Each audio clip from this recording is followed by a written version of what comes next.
Hello my loves, I'm Ellie Frost. Thank you so much for being on my channel where we are talking about the multi-dimensional approach to rapidly and radically healing and transforming during and after narcissistic abuse. And I called this video the one thing you need to understand to break narcissistic abuse cycles, right? What is that one thing?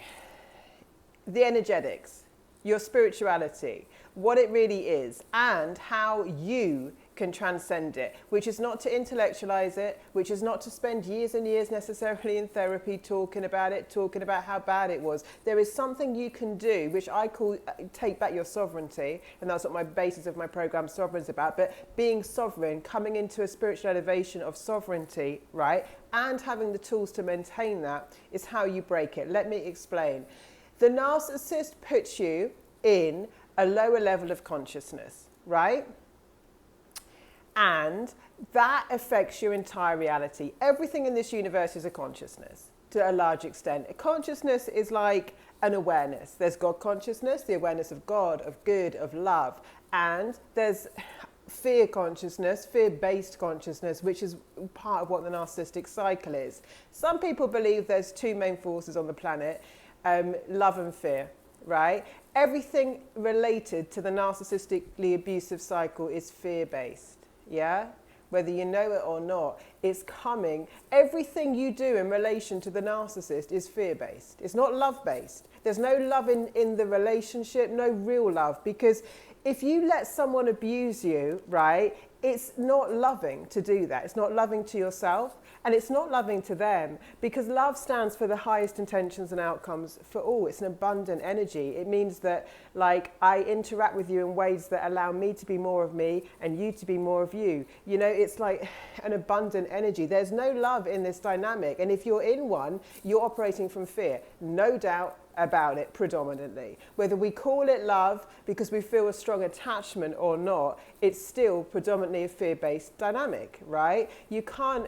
Now, raising our vibration, raising our consciousness involves us coming into love, which is a different vibration altogether. So the attachments we have to the narcissist, the fear of what they'll do next, the fear of what will happen next, the fear of abandonment, the emotions of powerlessness and helplessness and all of that, all fear-based.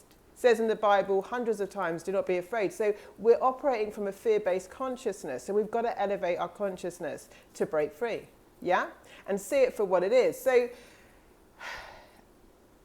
having low self-worth is actually us operating again from a fear-based consciousness, and it is very egotistical. Not if you understand what ego means spiritually, and ego means like the concept of self, not really with the spiritual truth a lot of the time. In a narcissist's identity, they're acting in a very kind of survival instinct. They're acting without emotion. They're acting, you know, without any kind of, they're not actually afraid, by the way, they're just devoid of emotion. So they don't care about consequences, they don't fear consequences, they just act instinctively from their very limited consciousness. But when we're involved in the cycle, we're just fear-based. Right? Low self-worth is fear to be yourself, is to actually own yourself, is to value yourself. Why? Because you're believing in the lies. If a baby, a young child, say your child or your niece, nephew, or a young child that you knew came back from school and said, hey, I was bullied today. They told me I was worthless. They told me I was ugly. They told me I was fat. They told me I'll never amount to anything. Right? What would you say to that child? Would you say, well, they told it to you, so they're right? Or would you say to the child, don't let that define you? Right? Because when it happens, see, when we look at it objectively, we would say, well, I'd tell someone not to believe that. I'd tell a child not to believe that, or another person. But when it comes to us, we take it on. Why? Because we doubt ourselves and we're not sovereign. Because we don't trust ourselves, because we're not self-partnered. So when someone bullies us or makes us feel unimportant, the biggest part of the narcissistic abuse cycle is the devaluation of someone, right? Making you very unimportant, so you don't matter. So you start believing you don't matter, and to a large extent that you don't exist, because you don't exist in a way where you're actually honoured supported and recognised and valued.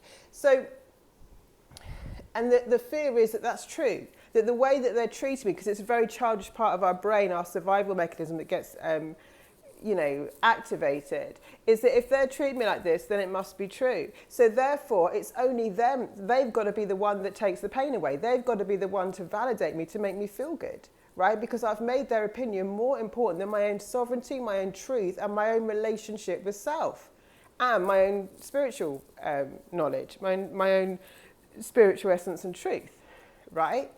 It's all fear-based. If they don't love me, then I'm unlovable. If they don't value me, then I'm not to be valued, right? So raising your vibration isn't about just going to the park and being in nature, right? And we have to stop kidding ourselves that you're not a spiritual being. I mean, we're all spiritual beings. People in the spiritual community sometimes have a lot of judgment about what's spiritual and what's not. There's nothing more spiritual than a human being, because you are spiritual and human.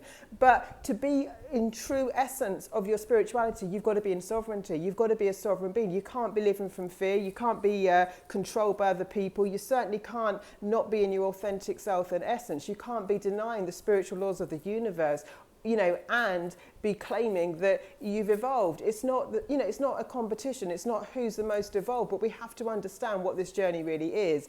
And it is kind of a journey and a transcendence into true love. And true love can never come at self-sacrifice. It's like the original sin. It's like as soon as you separate from self, right, you're not operating from love, because you've got to start with love for self, honouring of self, self-focus, what I call self-focus, self-partnering and self-sourcing. So in any scenario of narcissistic abuse, it's fear-based, fundamentally.